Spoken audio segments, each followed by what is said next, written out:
നാട്ടിൻപുറങ്ങളിൽ ഒരു കാലത്ത് വളരെ സുലഭമായിരുന്ന ഒരു പഴമാണ് കേട്ടോ ഇതിന് ആത്തപ്പഴം, അനൂനിക്ക എന്നൊക്കെ പറയും. കസ്റ്റാർഡ് ആപ്പിൾ എന്നറിയപ്പെടുന്ന ഒരു പഴമാണിത്. അപ്പോൾ ഇത് ഭയങ്കര ടേസ്റ്റാണ്. ഇതിന് കണ്ടില്ല, ഇങ്ങനെ ഇരിക്കും. നമ്മൾ ഇത് പൊളിച്ചു കഴിഞ്ഞിട്ടുണ്ടെങ്കിൽ ഇങ്ങനെയാണ് നന്നായിട്ട് പഴുത്ത പഴം. ഒരു ക്രീമി ടെക്സ്ചറിലുള്ള ഈ ഒരു ഫ്രൂട്ട് നാട്ടിൻപുറങ്ങളിലെല്ലാം സർവ്വസാധാരണമായിരുന്നു ഒരു കാലത്ത്. പക്ഷെ ഇന്ന് നമുക്ക് ഈ ആത്തപ്പഴങ്ങൾ അധികം നമ്മുടെ നാട്ടിലേക്ക് കാണാനായിട്ടില്ല.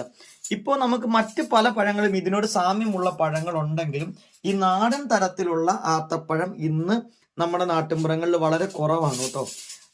ഇത് വച്ചു പിടിപ്പിക്കുന്നവരും വളരെ കുറവാണ് ഇത്തരം നാടൻ പഴങ്ങൾ ഇന്നത്തെ കാലത്ത്. അപ്പൊ ഇതിന്റെ ഗുണങ്ങൾ വളരെ കൂടുതലാണ്. രുചിയുടെ കാര്യത്തിൽ ഒന്നും പറയണ്ട, അത്രയ്ക്ക് രുചിയുമുള്ള ഒരു ഫ്രൂട്ടാണ് കേട്ടോ ഈ ആത്തപ്പഴം. അപ്പൊ ഇത് നമ്മുടെ പറമ്പിൽ ഉണ്ടായ ആത്തപ്പഴമാണ്. അപ്പൊ ഞാൻ കഴിക്കാനായിട്ട് മുറിച്ചെടുത്ത് കഴിഞ്ഞപ്പോഴാണ് നിങ്ങളെ കൊണ്ട് ഒന്ന് കാണിക്കാന്ന് വിചാരിച്ചത്. മറ്റൊന്ന്, ഇത് നമ്മളിങ്ങനെ പച്ചയ്ക്ക് തന്നെ പറിച്ചു വെക്കും കേട്ടോ, അല്ലെങ്കിൽ മറ്റു പല പ്രാണികളും അതും ഇതുമൊക്കെ കുത്തിയൊക്കെ പോകും. അപ്പൊ ഇത് അണ്ണാനൊക്കെ കഴിച്ചു പോകും, കാക്ക കൊത്തും.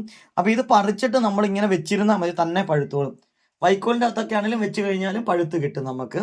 അപ്പോൾ വളരെ രുചികരമായിട്ടുള്ള ഈ ആത്തപ്പഴം നിങ്ങൾക്ക് കിട്ടുകയാണെങ്കിൽ, ഇനി നിങ്ങളുടെ വീട്ടിലില്ലെങ്കിൽ ഇതിൻ്റെ കുരുവൊക്കെ ഉപയോഗിച്ച് കിളിപ്പിച്ച് നോക്കുക.